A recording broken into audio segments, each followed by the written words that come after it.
All right, let me tell you about one of the weirdest, most mysterious cases I've ever come across. It's known as the lead masks case, and trust me, this story is going to blow your mind. Picture this. It's August 20th, 1966, in Niterói, Brazil.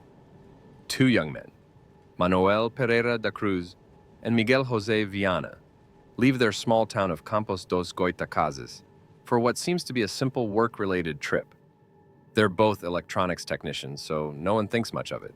They tell their families they'll be back soon and hop on a bus to Niterói, about 3 hours away. Pretty routine so far, right?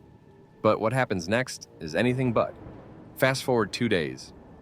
On August 22nd, a local teenager is flying a kite in the Morro do Vintém area, a steep hill surrounded by thick vegetation. He stumbles across something that makes him drop his kite and run. Two bodies lying side by side. The police are called, and when they arrive, they're greeted by one of the most baffling crime scenes ever. Let me set the stage for you. Manuel and Miguel are lying on their backs on the ground. They're both wearing formal suits, which already feels out of place for climbing a hill. Over their eyes are these crude lead masks, the kind you'd expect to use for protection during welding, not hiking. But it gets stranger.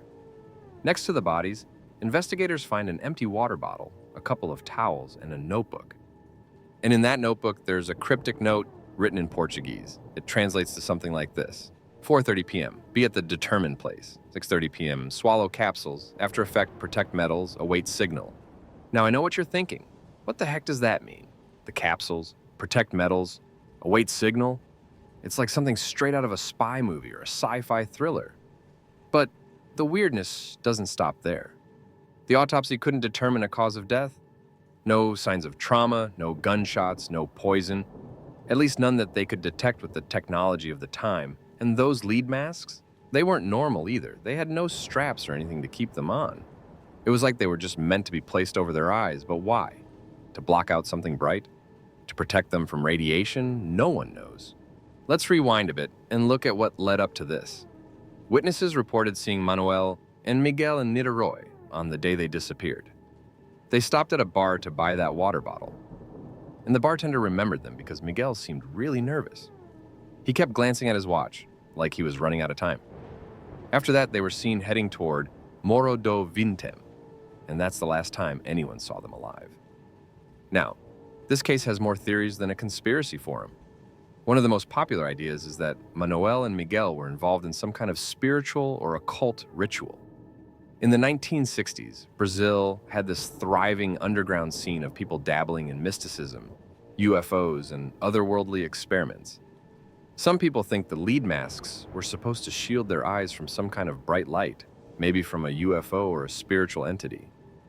Speaking of UFOs, let's talk about that. Around the time of their deaths, there were reports of strange lights in the sky over Morro do Vintém. Witnesses claimed they saw glowing orbs and heard weird humming noises. Was this connected to what Manuel and Miguel were doing? Were they trying to communicate with aliens? It's not as far-fetched as it sounds when you consider the await signal part of the note. But wait, it gets even murkier.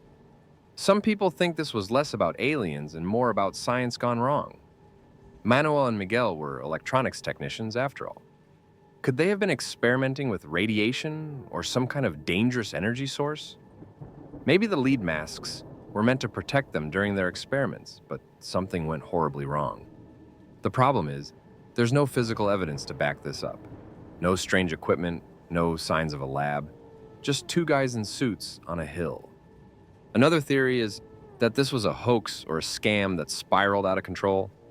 Maybe Manuel and Miguel got involved with someone promising them riches or enlightenment through some elaborate scheme. The capsules could have been part of the act, and whatever was in them ended up killing them. But if that's the case, who was behind it? And why didn't they stick around to collect whatever they were after? Then there's the possibility of foul play.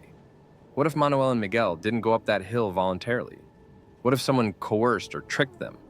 The problem with this theory is that there's no evidence of a struggle. Their belongings weren't stolen, and there's no sign of anyone else being involved. It's like they just died. To this day, the lead masks case remains unsolved.